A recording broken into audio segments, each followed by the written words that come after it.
The Dead Pair Podcast is brought to you by Elite Shotgun. They stand behind you. And is fueled by Fiocchi. Welcome to the Dead Pair Podcast. Coming in hot with everything you want to hear about sporting clays. Ben Hustway. Each short Hawaiian person would have to fight 14 kangaroos. Let's get Anthony on the phone. You're making a big mistake, okay? Yeah. We're talking Gianna Santo tonight. Well, I have something, but I don't know how much everyone's going to like it. I was not ready for that. With your hosts, Jason Rambo. You just didn't want my wife to edit something else you did. And Sean Alley. Gotta keep it PG-13, man. Often imitated, but never duplicated. It's the Dead Pair Podcast. And now, it's showtime. Welcome back, everyone. What's up, Large and in Charge? Well, Jason, weather's definitely taking a turn for the colder. Just got done with the night shoot at Cardinal. Unfortunately, you didn't get a chance to get up here for that this year, so we missed you for that one. Dude, I was talking to Jake Spangler on the phone about that. Do you realize that's the first time in 8 years since the inception of that shoot? That's the first one that I've missed. And yeah, I know. I felt it. Trust me. It sucked, there was man. over, I think it was over 320 or 330 shooters there. So had quite a big turnout, man. That's awesome. That shoot just keeps growing and growing. And I think it's a lot of fun. I mean, look, I know they do night shoots all around the country now. It's not like it's something that nobody else does. But at the time that they started doing it, it's kind of new, really, to the scene. At least it was up there in the Northeast. And man, it was a lot of fun. And we've had everything from, sideways snow and 10 degrees to shooting in t-shirts up there. The weather always seems to play a huge factor. What was it like for you up there this year? It was very mild. I want to say that coldest it got was down in the low 50s. So, I mean, you were just wearing basically a sweatshirt or a light jacket. I wasn't wearing the Carhartts or the insulated pants or none of that kind of stuff like we normally would have to. Everybody had a good time. Saturday night, they had the burn barrels out. They didn't even light the burn barrels on Friday. It was so mild. Wow. So really, really, really enjoyable. And, that shoot's all about fun, man. The whole atmosphere is just about having a good time, hanging out, wrapping up the year. You know what it's like. Yeah. Did everybody hang out on Friday and Saturday night? Oh, absolutely. Absolutely. I was there pretty late on Friday night. Blue Course, we shot the Blue Course on Friday night, and we finished up almost 45 minutes to an hour earlier than the Red Course. They had like an additional 40-some people on the Red that night because that's what you could sign up for first. Yeah. And so we were all up at the clubhouse like, where the hell is everybody at? And we're still hearing gunshots going off back behind us, behind the clubhouse there. So it was a little bit of a transition for people coming in. But it was, again, good time overall. Everybody had fun. Good food, as always. Jake and the crew always do a bang-up job, and hats off to them for putting on another great shoot. Yeah. Well, hey, listen, we're talking to Mr. Neil Chadwick and David Radulovich tonight. First of all, Sean, I'm putting you in charge of Radulovich. If he rambles on, we're blaming you. You gotta stop him. You're giving me like a task that nobody can do, Jason. I don't know anybody that can rein Mr. Radulovich in when he starts talking. I can't virtually reach through the phone and strangle him. Well, you're bigger than him. Just tackle him somehow. So all right. Well, I'll have to wait till the next time I see him, I guess, to pay him back and hold him down and give him a swirly or something. I don't know. Well, I'm interested. We're going to do a little bit of a Nationals wrap up with Neil. I'm interested. He's always got his statistics and his numbers with him, and very interesting, very informative as to what's going on. So he comes loaded for bear. That's for sure. For sure. And it's always great having Neil on the podcast anyway, man. He's well-spoken. He's a lot of fun, and he's going to give it to you with both barrels. Absolutely. But hey, before we get started with them, you have attorney talk to get to. That's right, I do. It's Tourney Talk. Brought to you by Score Chaser. All right, guys, the Western Challenge in Montana State opens up August 20. It's open now, and it's August 21st to the 24th at Gallatin Sporting Clays. You can shoot this on your way to the Western Regionals in Idaho. It's the week before. Also, Mississippi State Open August 28th through the 31st at DeSoto Rifle and Pistol Club. Then South Carolina State, September 18th through the 21st at Hermitage Sporting Grounds. And also not open yet, but should be opening very soon, maybe by the time you hear this, Colorado State is going to be September 24th through the 28th at Silver Creek. And that's it. Very, very cool. Very cool. So listen, everyone, I mentioned Neil's going to do a little bit of a Nationals wrap up, but what this podcast is about with Neil and David, we had David on for an episode of Scoops, and he made a comment about people should just go to, local shoots and not big shoots. And then that prompted a call from Neil, and he's like, what in the hell is he talking about? But these are two great guys, and I know they'll get along through this podcast. They're friends. They have a mutual respect for each other. So this ought to be good. It could get a little spicy, though. We never know. Well, I'm hoping so. Drama. We're hoping for drama. Well, no. No, Neil won't. There won't be any drama with Neil. He'll just hang up on David. So that's probably right. But now, just understand from our standpoint for the Dead Pair podcast, we've always encouraged people to go to these big shoots, but we're not advocating that you go every weekend or anything like. We just want you to go to experience what it's like to go to a big shoot. There's everything from the targets to the vendors and all the pros are there. It's an experience, and yeah, we're never going to discourage you from going. Go to as many of them as you want, but I think I honestly think I talked to David earlier today. I think we're going to hear a little different side of David. To be honest with you, Sean, I mean, we'll see what he has to say, but I think he's going to be a little bit more susceptible to that. So, but let's get them on the phone. We'll let them speak for themselves. Yeah, let's see what happens. Hey guys, Jason and I really love bringing this podcast to you week after week, but it does take a lot of time and a lot of resources to make it happen. And without these very special people, we couldn't do it on a week-by-week basis. Hey, Toby Tomplay, help these guys remember who they need to support. Yes, sir. They can support Fiocchi USA, Elite Shotguns, Vero Beach Clay Shooting Sports, Score Chaser, Odo Pro Technologies, Rhino Chokes, RE Ranger, Taconic Distillery, and Atlas Trap Company. All right, everyone, hang on to your pantyhose. We put Mr. Largen in charge of keeping a stranglehold on David. But before you've given me an impossible job, is what you've done. I'm giving him a big task. So before we get to that, first and foremost, Neil Chadwick, welcome to the show, sir. How are you? Good. Thanks, guys. Thanks for having me on again. David, welcome back. Glad to be here, I think. Yeah, it's nice to see you were on time. He was only 30 minutes late, 42 minutes late, everyone. So it wasn't my fault. I lost power. Yeah, somebody tipped over a cow in Arkansas and there went the power grid. So well, you got that Tesla out there. Can't you plug that in your house? Can't you just hook up to your car, David? Off of that thing? I did end up literally getting my electric generator and plugging it into the wall and then plugging all the stuff I'm using right now into that in case I lose power again. I'll still be good. Oh my God. David plugged into the Tesla and shifted in reverse, and here we are. So, Neil, I want to start with you, buddy. You've got some interesting facts for us from the Nationals, kind of like a little quick recap of the Nationals for us. What do you got there? Well, I've got sort of all sorts of stats here, Jason, and I know people like to hear them, but I delved in a little bit more this year because I heard some of the pro-class shooters saying this is too easy. So I just wanted to see, and I want to preface that statement by saying it was by design. Okay. I wanted to put something together where it was similar to last year, but classes, let's say A through E, shot more targets. So bear that in mind when I give you these stats, if you would. Okay. So let's start off with the big numbers. We put out 2.32 million targets. Wow. That's over 17,000 cases of targets. Good grief. The showbirds added up to just the showbirds, again, that nobody shot, was 208,000 targets. My goodness. So, and as you know, it was a record year. We had 2,533 entries. And the feedback that I got was that they just loved it. I mean, I think it was sort of as near to a perfect shoot that you could get.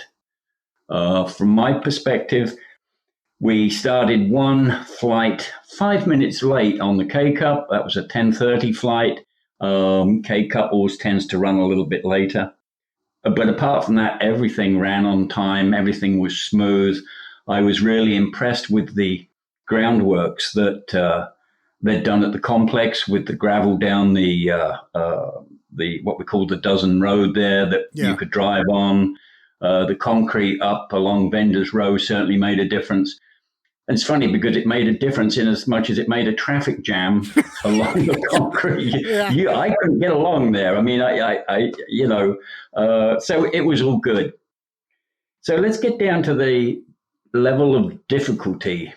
Okay. So I'm comparing these numbers to nationals last year. So David and a few of the others said it was too easy, especially Brandon said it was too easy. I thought it was good, Neil. And I'll preface that again by typically as a team we call out what we think the winning score will be. Mine was 287, taking Brandon out of the equation. Okay.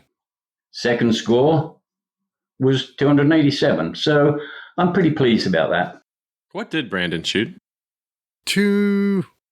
What did Brandon shoot? 292? Is that right, Neil? Is that what Brandon 292, shot? Brandon, 292, yeah. I mean, he's just on fire. And we could have made it 10 targets more difficult, and he would have still won. So, I was looking at the rest of the classes from, let's say, AA down. Let's start off with Masterclass. Masterclass found the 4 courses, 1 target easier. Okay, than last year. 1 target. Okay. Running down the list, E-Class found it 12 targets easier. Really? Yeah. That's awesome. D-Class found it 10 targets easier. So from my perspective, it was as we set it up, as we discussed as a team. For the top guys, it was similar to last year's, and we know, we can discuss which stations were the hardest. We know which ones they were. But what means more to me was the rest of the classes just enjoyed it more. They shot a lot more targets than they did last year, and felt good about it, had a great time. Yeah. Well, it's interesting the way you put that together, because one of the things I've noticed is, we all know what opinions are like, right? But if you get a guy that's used to shooting in the 70s and he goes there and he shoots in the 60s, he's going to give you a bad opinion. You get a guy that's used to shooting in the 60s and he goes there and shoots in the 70s, he's going to give you a good opinion. So the fact that you can break it down statistically like that, it's very interesting for sure. And remember, it wasn't, let's say 3-4 years ago. And you guys mentioned it on the podcast, and there was a lot of people saying, oh, you just set targets up for the top class shooters. You just set it up for the master class shooters. Well, we didn't this year, and we never have done that in the past, but it proved a point that we can still make it challenging and interesting and still give the majority of the shooters a good time and get them to break some targets. Yeah. Was it just an overall, let me ask you this, Neil, was it just an overall consensus that you were going to just dial it back a bit, or did you maybe limit the amount of separator stations when you were going through the setup part of this? It was a combination. Eliminate, you remember in the past where we've had 2 targets on where both of them were difficult. Yeah, so for example, take green 1, the 2 off the tower. They were 2 extremely difficult targets, and that was by design, But what we did on the rest of the course, where there was more of a technical, more difficult target, typically it was always on with an easier target. So whether we put that on first or second, if we wanted to make it really, not really easy, I don't mean that, but if we wanted to make it easier, we would put the easier target on first as opposed to second. So it was by design, Yeah.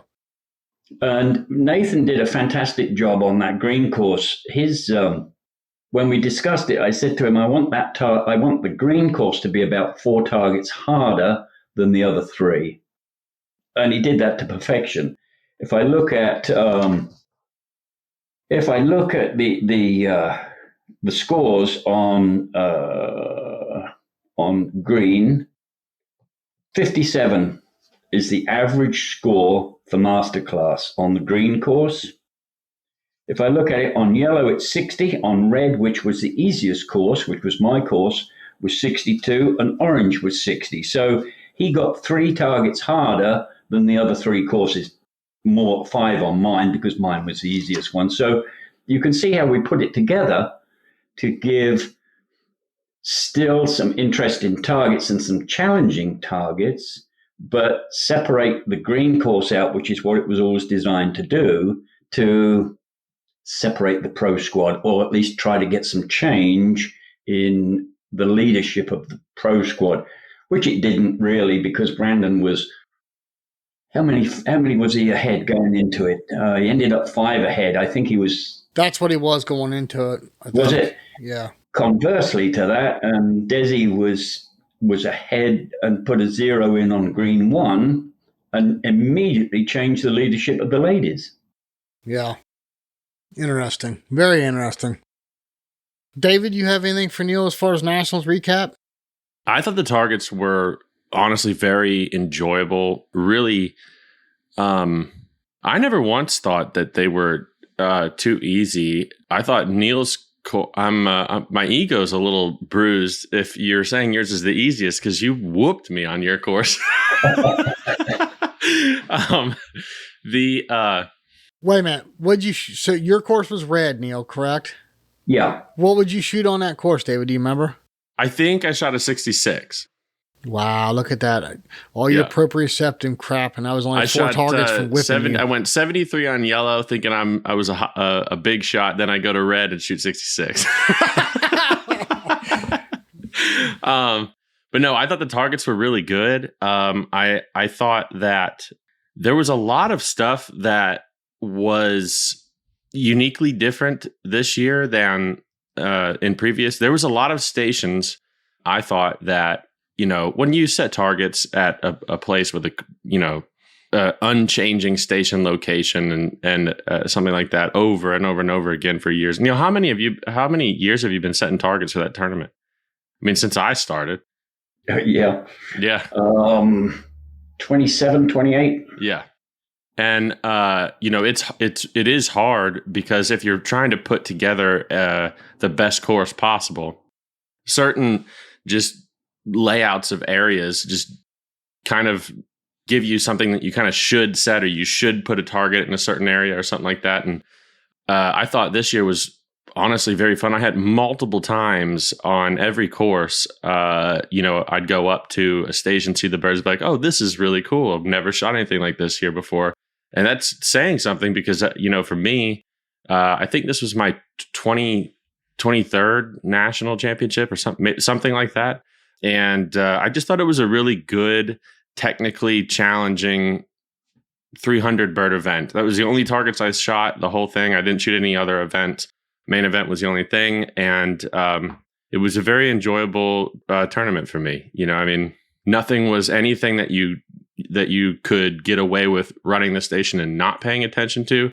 And nothing was set, and it shouldn't be set, to where the best in the world go up and can't hit everything. I thought it was really, really enjoyable. Neil, I think you hit the nail right on the head with the targets, with all of you guys. I think you did a very good job.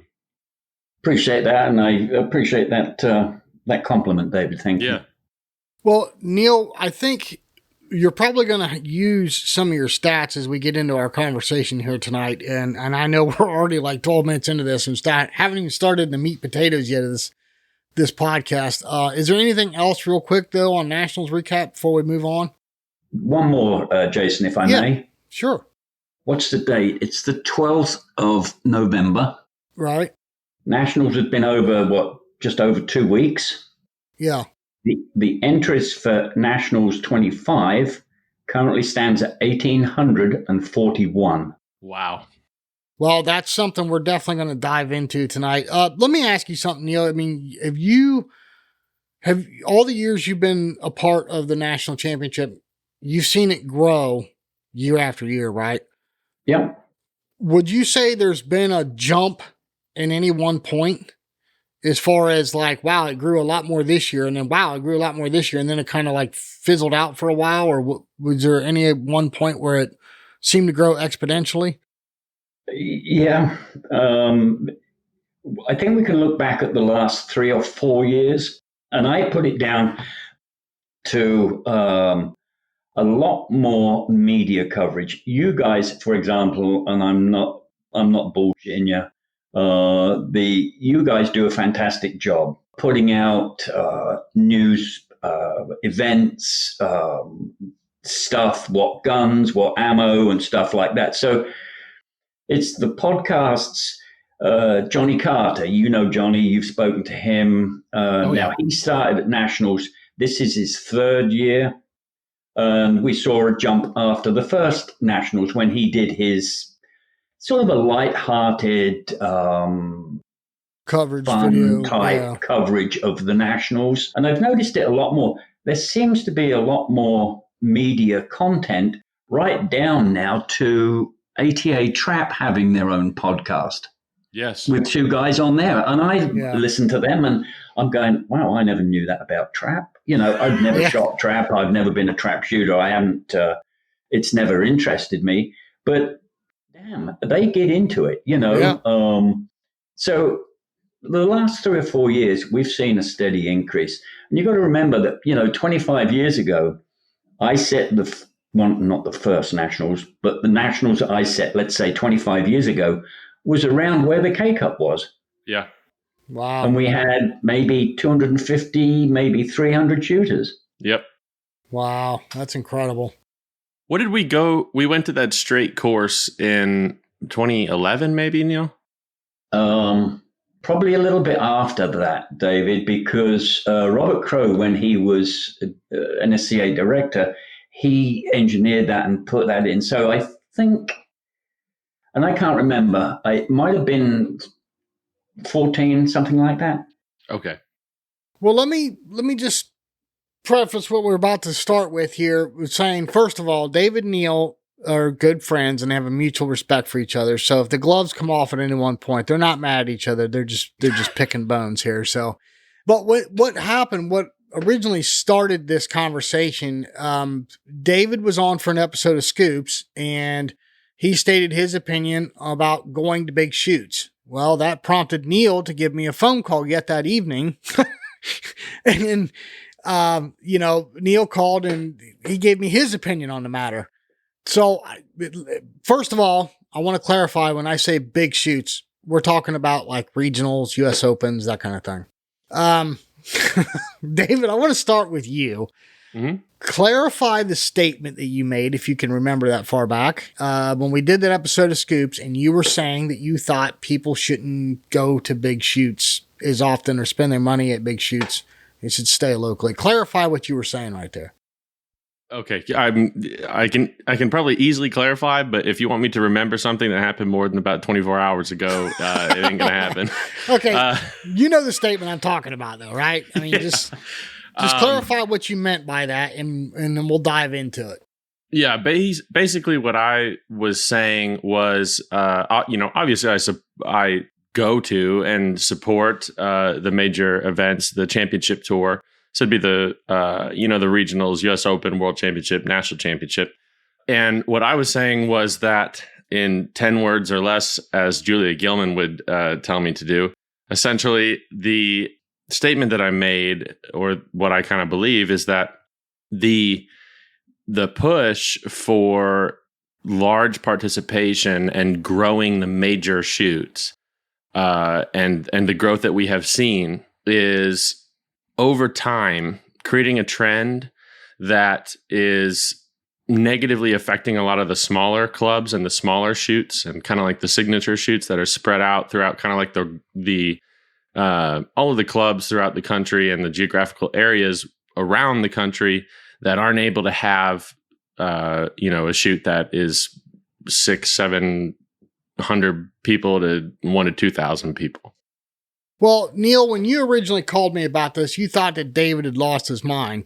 While I agree with you, David has lost his mind. Tell everyone by what you meant in regards to that to his statement? Because you called me, you're like, what in the world is this kid talking about? So, well, let's start on that. I think David got his own words slightly wrong there, because he did also interject in that, saying that we ought to support our local clubs more. And by supporting our local clubs, perhaps you don't need to go to the bigger shoots. Correct, David? If you said that I said that, I believe you, Neil. oh boy, this is going to be good, Sean. Surely, and tell me if I'm wrong thinking this, that, and I think we all agree, we've currently got, let's call them tournament shooters, competition shooters, and we've got the recreational shooter. Okay. Mm-hmm. So the normal progress from somebody that starts shooting, and you guys have brought so many new shooters into the sport, is that they're going to start recreational shooting. They're going to go to a club, and it doesn't matter which way around they throw the pairs. They're going to shoot. Hopefully they're going to have a good time, and they will say, I like this. Then they start to invest in maybe a different gun, some ear protection, some eyeglasses and stuff like that. And then they start to get a little bit better. Now, a natural progression is, well, I want to see how good I can get. Okay, I'm still going to go to my local clubs because that's where I practice, but I want to now go to, I think I'll try the state shoot this year. Okay, let me go and see. And typically a state shoot should be a relatively straightforward affair. You know, some of them are maybe a little bit tougher than other ones. So the guy goes along and he finishes maybe in the top 15 of his class at the state shoot. Well, immediately he jumped, well, I'm pretty good. I like this game. I'm pretty good. I wonder how I'll do at a regional. Well, now the gloves come off, okay, because he's going to get a real wake-up call when he goes to a regional. Yeah. All right, so he takes the regional. Now he finishes, I'm making the numbers up.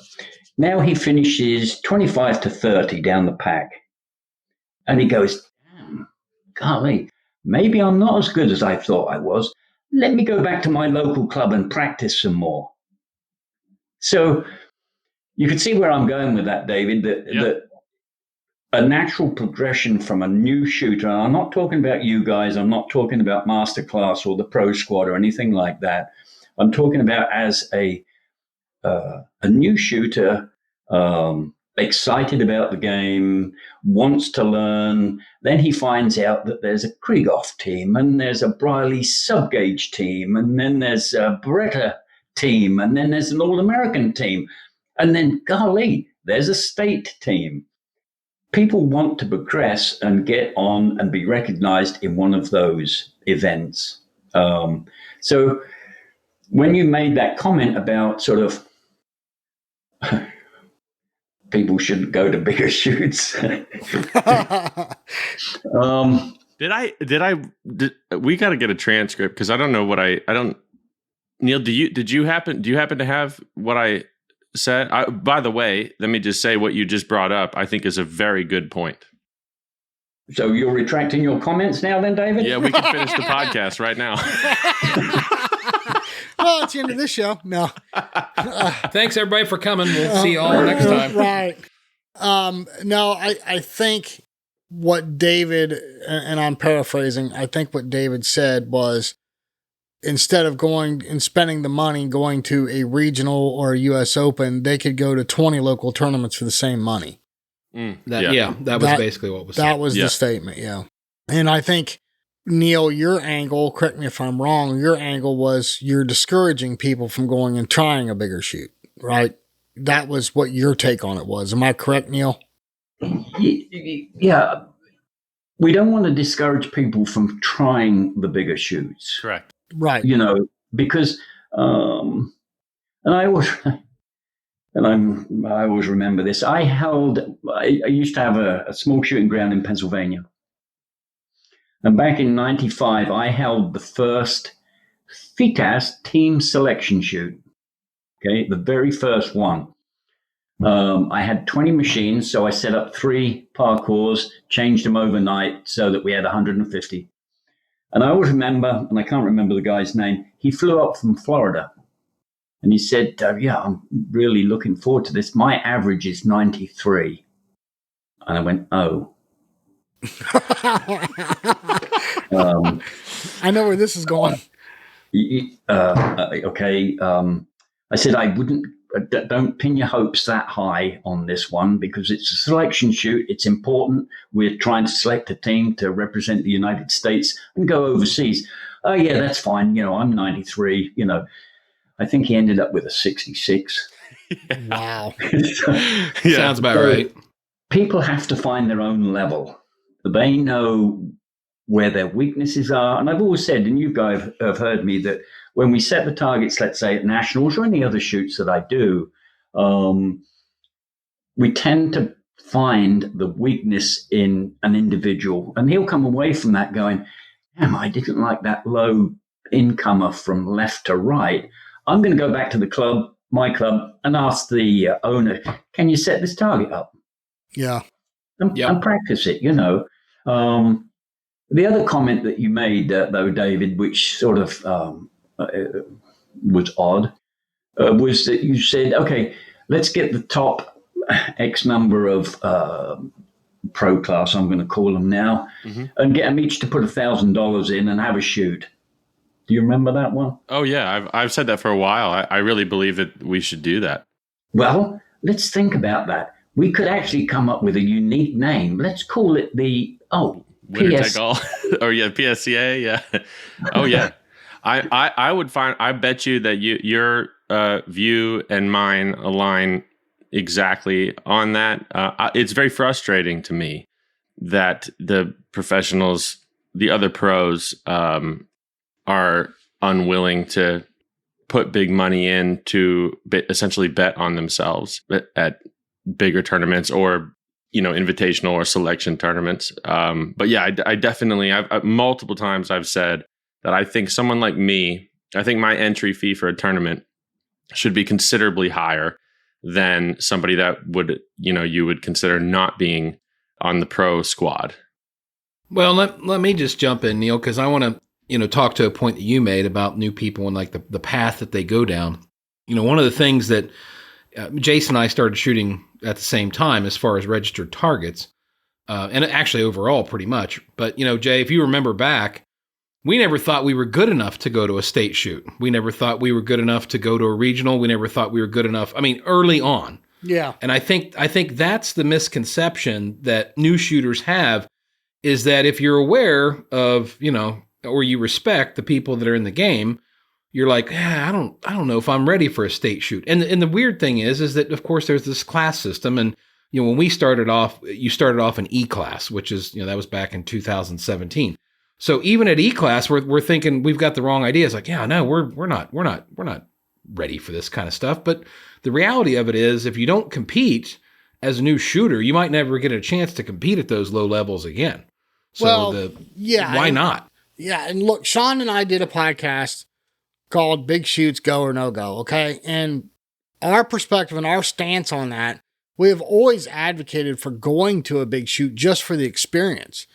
Yes. We are not saying that you should spend your 401k chasing the circuit, okay? So, No. Neil, let's back up here a minute with you. No, actually, David, I'm going to go to you. Sure. You did some research before this podcast. I talked to you earlier today, and you got some pretty scary statistics. Do you want to share that with us?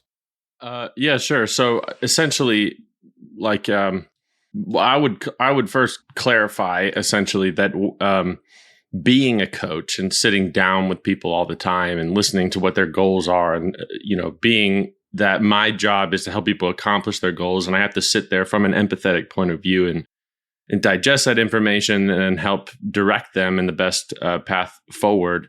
I'm well known for being hard to understand sometimes, so maybe my point of view hopefully wasn't taken. I don't think Neil thinks this, but or at least I hope not.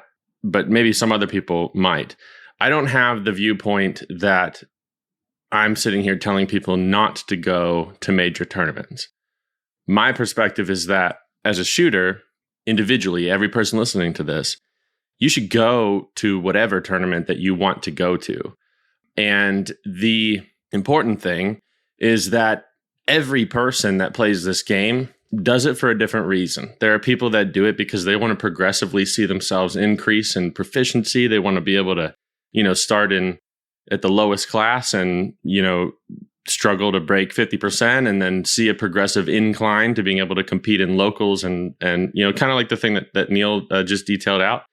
And there's other people, and I have plenty of students like this who, the reason why they do it is because they enjoy traveling and they enjoy shooting and they enjoy experiencing new places and big clubs. And they have friends that do that as well. And so a huge proponent of going to a lot of tournaments is for a social experience. And I think one of the reasons that the championship tour events have succeeded so well is somewhat part of that. I mean, really, nationals is one of the most fun social events in our sport. Not one of, I would say it is the most fun and enjoyable social event in our game. And everybody, that's why it's growing so quickly. There's so much to do there, so much to see there, and it's a really enjoyable time. And really, there's very few people that do that compete, that go to tournaments to compete to win. My actual perspective is that all of us here, our job, we've thrown our lives into this game, and at different levels and in different avenues. And so we're all passionate about it. And that's why we're all sitting here and we all have ideas on how we can make it better and grow the sport forward and everything. And my perspective is that I think that for whatever reason, there's a little bit of a misconception and maybe a slight overlook on what grows the sport, because the most easily measurable metrics are the ones of the major tournaments. And the ones that are kind of hard to figure out are the ones of all the other tournaments and the other participation at clubs and stuff like that. So my perspective is essentially that I think everybody should go to whatever tournament they want to go to all the big ones if you want, or none of them.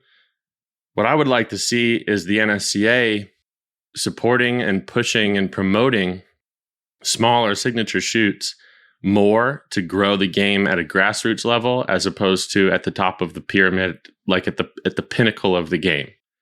I think that once you get people that are willing to travel across the country to shoot in a tournament, they're already chemically addicted to the game enough that you don't have to tell them to go. So anyways, what I did was I went through the statistics of the last couple years to kind of double check what I'd been feeling from all the tournaments and all the clubs that I compete at and teach at, and kind of help out as part of my job, and kind of some feedback I was getting from my students and listening to people on podcasts and just having conversations at tournaments. If you look at the numbers that the NSCA published this year, let's say like the very first one, Jason, should I just read these numbers out and then we can talk about them later? Yeah? Okay. So the first thing we'll just read off is the amount of clubs, registered NSCA clubs, as part of a NSCA membership as a club since 2017. So in 2017, we had 631 clubs. 2018, we had 597. 2019, we had 583. 2020, we had 552. 2021, we had 551. 2022, we had 543. 2023, we had 529. In October of 2023, we had 501. And currently sitting there right now, we're sitting at 508. So from 2017 to now, we've lost 19.49% of NSCA clubs. Oof. That's an average of like almost 2.5 clubs per state, which I think is not as noticeable as a metric if you're looking at a state like Texas or Florida or maybe even Ohio. But like where I live and all of the states that I teach at, I live in Arkansas, teach a lot in Arkansas, Pennsylvania, New York. That's a big number. Currently in Arkansas, there's only 4 sporting clays clubs in the state. If we were to lose 2.5 of them, that's a big impact on the game at a grassroots level and where people can go to participate in this game. And obviously that's an average over 50 states. So there's a lot of states that are losing more. There's some that are losing none. There's some that are growing. And if you look at the geographical breakdown of this, there are areas where they're growing. They're growing in the areas where we have regional events. So in southern central Texas, in Florida, in Ohio, those areas are growing clubs. There's new clubs coming up. In all of the areas where we don't have that, we're losing a lot of clubs. The state championship level events and participations are decreasing outside of the pockets that we have regional championships, and they're increasing in the pockets of areas in the United States where we do have those major championships. I couldn't get all of the data. I had to go through the NSCA website, and it's only updated up to essentially 2019, but the numbers are the same roughly in terms of total targets thrown, NSCA registered targets thrown in 2019 as compared to this year. There's like roughly 28 to 29 million registered events, or not events, targets. So I'm just going to use the 2019 stats because I would say that what I'm about to say, if you're using 2019 stats, it really doesn't make a difference. And actually, I would project it to be a little bit worse. But in 2019, there were 583 clubs. There were a total of 2,362 NSCA events, tournaments, and a total of 28 million, let's say 28.5 million registered targets thrown. The amount of clubs that were awarded a high volume award in 2019 were 76 out of the 583. And those 76 clubs had roughly 17.6 million of the 28 million targets thrown, registered events throughout the year. If you break the number down, the high volume clubs, which are 13% of the total clubs in 2019, through a total of 61.8 of the total targets. That sounds like an impactful number, but I would argue that that's not super important because like what Neil just said about nationals, that's a good stat to have, that your event threw a big number of targets. But the thing that's a little scary is that the low volume clubs, which was 507 clubs, have a total of 10.9 million targets. If you break that up per club, it's an average of basically 21.5 thousand registered targets per club. So essentially, if you break that into 100 target event shooters, the remaining 507 of 583 clubs throughout a whole year are averaging a total of 215 registered shooters throughout the whole year. And that's, again, a little bit scary. You can look at that in one way or another, but I can tell you, like, you know, where I grew up in Ohio, say like Hillendale, we could have a monthly tournament in the middle of a negative degree blizzard in the middle of February, and there'd be 220 people at the club. Here in Arkansas, which I can get to Texas in 2 hours, our state championship will have less than 30 people from Arkansas here. A total of maybe 100 people at the event. A monthly tournament may have anywhere from 15 to 25 people. Good grief. Yeah. So essentially, if you look at all of those numbers and you look at them, you know, concurrently from year to year to year, what you see is a really high correlation in the downtrend of clubs and the downtrend, like total clubs, so losing a lot of clubs, in the average number of clubs or the average number of targets being thrown per club. It inversely correlates to the increase and growth of the championship tour events. Let me interrupt you real quick, David. Hold on 1 second. So sure. I just want to be clear. When you're saying we're losing clubs, are we actually, like, the clubs are closing their doors, or have they just decided not to throw registered events anymore? That's a very good question, Sean. It's a little bit of a mixture of both. I would say that it's probably skews more heavily towards not throwing NSCA events and having to go more towards, throwing corporate or charity events. Well, we ran into that up there, Sean, Cherry Bend up in Ohio. Yes. They no longer throw registered targets. They just stuck with, Well, and that's kind of the direction I was going, because obviously as a smaller club, if you're throwing a smaller tournament, I'm sure the margins are much, much less than somebody throwing a tournament that's going to have 500, 600, 700 people at versus maybe getting 80, 90, 100 people to a smaller club. Right. Yeah. So, yeah, I mean, I would say most of it, the majority, I would say, are basically not renewing their NSCA membership. The downside to that, though, the side that we don't get to see is that the NSCA doesn't get numbers on, because once they leave the NSCA, I would assume that they're not going to be reporting much to them. But the problem that I see, and this comes from my own personal interest in this, in when I travel and when I go to teach at different clubs throughout the country, I drive everywhere. And so when I'm going past smaller clubs, I'll stop by, and sometimes to make my schedule easier, I'll have students, instead of everybody meeting me at one place, I'll split a month worth of lessons up in between a whole drive up to where my actual final destination is for a tournament or a lesson, like for a week or so at a club. So I'm teaching at a lot of smaller clubs on purpose. And the thing that I'm getting feedback on, both from the club owners or from the boards that are part of the clubs, or just from all of I have a student list of somewhere between 15 to 1,700 students. I do a lot of surveys with them.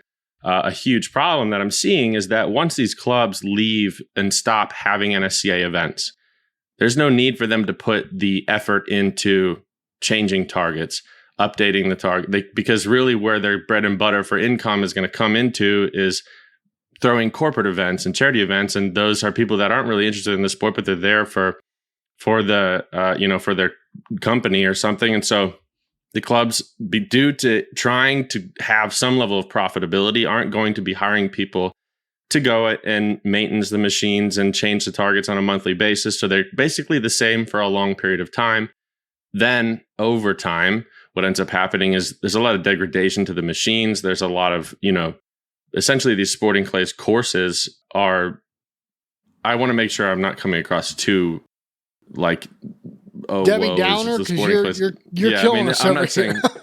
I'm not saying the sport as a whole is all dying, but in these niche instances, what ends up happening is over time, they become a place that if you're going to go to the club and they have trap and skeet and sporting clays, you don't go out into the sporting clays course because, there's too many problems, or the traps have been the same for a year or two, and you go somewhere else. And then over time, that leads to the club having a lot of financial issues. All right. Well, let me bounce over to Neil. Neil, do you want to respond to that perspective? I would like to at least counter that. Mm-hmm. My business is long range, the wireless stuff. I'm seeing a dramatic increase in courses going in. Now, I agree with David that do they throw registered targets? No. I mean, not the easiest, it's not easy, but let's say the quickest way. Do I want to put up with the hassle of throwing NSCA events? It's either score your own, which nobody likes, right, or now I've got to get referees in and I've got to set everything up. It's easier, like David said, for me to, if I'm in the right area, to throw corporate shoots. Maybe I can get 2 or 3 corporate shoots in, give them a $10 lunch and charge them $100 a piece. That's where the money is.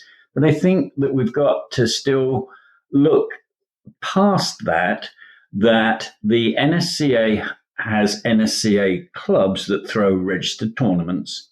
And I agree that a lot of clubs, like David said, there was only 76, did you say, David, that were high volume clubs? Yeah, but that was in 2019. It may be more or less. I don't know now. But let's say it stays the same. Yeah.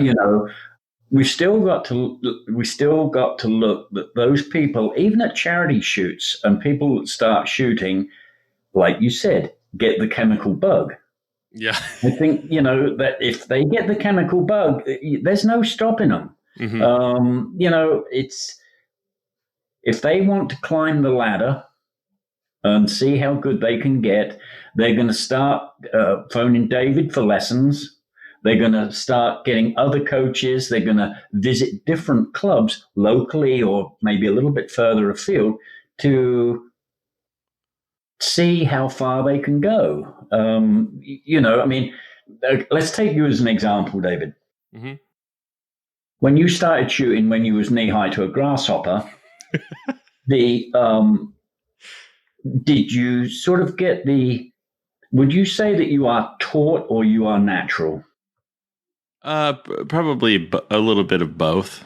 Okay, so it didn't take you long to realize that you could do something pretty good. You were enjoying it. You were in the upper maybe third of the competitors that you were competing against.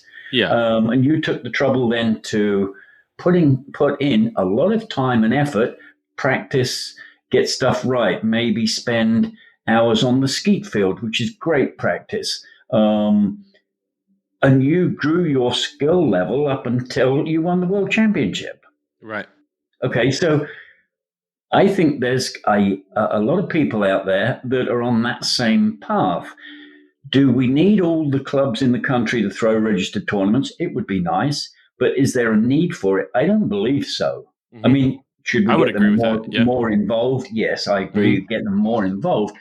But damn, there are a lot of clubs that don't throw any registered tournaments at all. I've got a question for Neil. Hold that thought, David, because I knew this was coming with David on the show. We're running a little long, so we're going to break this into 2 parts. Sorry, everybody. But bear with us. We'll be back next week. David, Neil, thank you both for joining us. Sean Alley, let's skedaddle out of here, and we'll restart this conversation right where David, you better write your question down, David, because I know you forgot what happened yesterday. Curiosity sticks in my mind. Yeah, right? But no, we'll be back next week, everyone. The Dead Pair. Well, Sean, I kind of figured this was going to happen. We ran a little long here, so I'm shocked. I wasn't ready for that. Yeah, we'll pick back up again next week with David and Neil. Sean, our message every week is still the same. Go ahead. What do we tell everybody every week? Take somebody shooting. Take somebody new. Introduce them to the sport. Get a gun in their hand, whether it's a charity event, corporate shoot, or whatever. Just introduce them to the sport. Show them how much fun it is, and let the rest take care of itself. Yeah, let them decide if they're going to go to these big shoots or not, right? That's right. That's right. But hey, listen, like I said, we ran long. We'll be back with part 2 next week. Sean Alley, until then. We'll see you back here on the Dead Pair Podcast. We'll see you next time on the Dead Pair Podcast. The Dead Pair. The Dead Pair Podcast is brought to you by Elite Shotguns and Vero Beach Clay Shooting Sports and is fueled by Fiocchi USA. The Dead Pair theme song was written, arranged, and produced by Toby Tomplay. Big thanks to the following sponsors: RE Ranger, Odo Pro Technologies, Rhino Chokes, Score Chaser, Taconic Distillery, and Atlas Trap Company.